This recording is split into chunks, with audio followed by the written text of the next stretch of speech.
Oh, hello, nandito naman ako. Ngayon, may kwento naman pala ako kanina sa sa klase namin. Ano ba yung klase natin ng physiological psychology.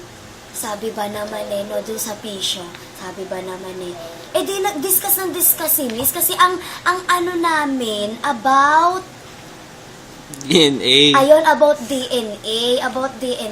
Ngayon, nung nagtanong tong si Miss, bigla sabi ni Miss, ano nga ba yung DNA? Sabi, hindi, kung yung RNA para sa ano, basta may sinabi nun si Miss, kung yung RNA para sa ano, yung DNA naman ba, ano daw ba?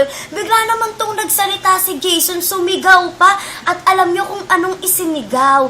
Ang lakas ng loob na isinigaw na, dugo! Dugo daw yung RNA. Hindi. DNA. Ay, oo, yung DNA, dugo. Sabi ko, Jay, ano raw, dugo raw? Ano ba, edi nga, hindi nagkatinginan na naman kami magkakaklase, di tawanan na naman. Alam mo naman, kasi si Jason talaga, may iba talaga yun sa amin. Iba talaga si Jason sa amin. Kung makikilala nyo lang siya, hindi siya abnormal. Sobrang abnormal. Sobra.